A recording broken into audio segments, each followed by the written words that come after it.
Good morning, class. I know we just ended our session, but I want to just make sure we really get down pat the greatest common factor factoring method of solving. Now, I just want to go over a few things, right? So let me just see if I can add a page. Can I do that? Can I add a page? Maybe I'll go back. Okay, so let's do this. So number one is we are given a quadratic, right? We have a quad. That means we have something to the x squared power, right? Plus dot, dot, dot, dot, dot, right? This is the most important part. That means that we have a quadratic function. By the way, this tells you that you can, the most x-intercepts that you can have is 2.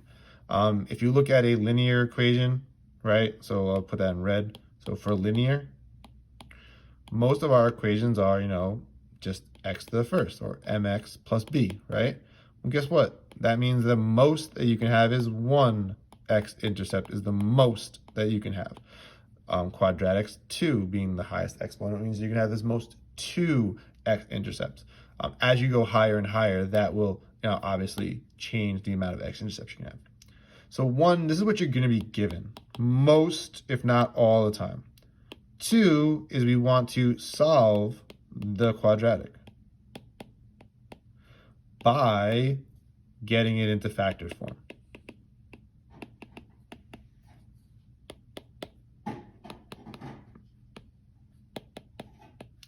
Now remember, there are a multitude of ways for you to get into factored form. Today, we're just focusing on the first method, which is greatest common factor. Then after we get it into factored form, I'll put it as FF or factored form, we then need to solve to see what variables or what values of x make the quadratic equal to 0. So that's really the whole point, is to find values of x that make the quadratic equal to 0. That's what solving a quadratic is. But we have to go through this process in order to do it. So just know that this is really what's going on as we hold through every single one of these problems. The way we get to factored form can change, right? We can do greatest common factor, we can do the square root method, we can do trinomial factoring, we can do all kinds of different things to get into factored form. And we will, but for today, we're focusing on just the greatest common factor. So let's go back to the problem, right? We have negative 7x squared minus 21x, right? This is our quad, right? It's not equal to anything, but we're going to make it equal to 0 because really what we're trying to do is solve it, right? So we're going to add that in. Now, step 1 is to get into factored form, right? By the greatest common factor. Well, we went over that in class. I'm going to look at my numbers. I have negative 7 and I have negative 21. Or if you really want to focus on the fact that they both have negatives, I'm going to pull that negative first. I won't even incorporate it into the number scheme. 7 and 21, well, that's a nice pair. 7 is the greatest common factor because 7 divided by 7 is 1, right? And then 21 divided by 7 is 3. So if you look, that's actually a great way to get started, right? Negative 7. Also, the best part about pulling the negative out is that any negative divided by another negative will give me a positive answer. So I will lose all of the negatives on the inside of the parentheses. Just remember, we're always using division, so we can write it out, right? Negative 7 divided by negative 7. Negative 21 divided by negative 7, right? That's why we get these answers of positive 1 and positive 3. Now, that's half of it. Now we got to look at the variables.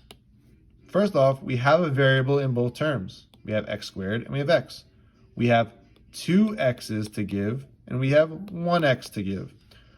I want to be a fair person, right? I want to be fair. I want to take the same number of x's from both people. So I can only take a maximum of 1x. The right party can only give 1. The left party can give 2. So I can't take 2 because then this side won't have enough to give. So that's why I'm only going to take 1x. And now we're going to go with our norm. Now, if you're not good with your exponent and stuff, it's fine.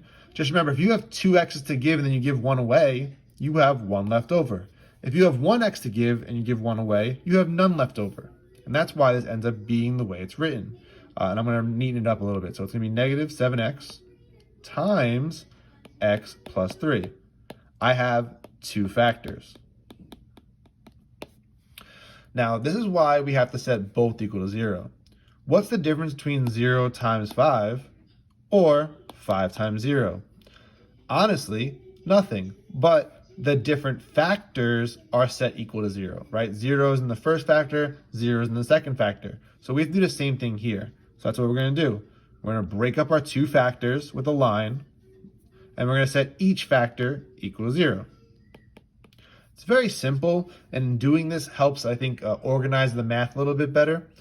And for me, I know that's the case. For you, maybe not, but I think it would work. Now, remember, you always want to get your x by itself. So I always start with the left side. It's usually the easier side to get your factor done.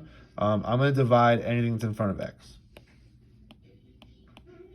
So negative 7 divided by negative 7 is 1, giving me just x. And then 0 divided by anything is 0. So I know one of my solutions is 0. Now, next, I'm going to go to my second side. We can ignore the parentheses. I'm actually going to rewrite it so that way I don't have parentheses.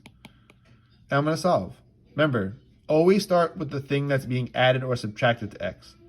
Do the opposite. And then from there, you look, is there a number in front? And in this case, there's not. So we just leave it. This is my final answer. X equals a negative 3, right? Beautiful. Now, this is a very simple problem, and we can actually apply this to a whole bunch of different methods. But for right now, take the time, rewatch this. If you have any questions, message me on Remind, email me, let me know. I'll be on the lookout to make more videos as we go through these lessons. Have a good day, everybody. Bye.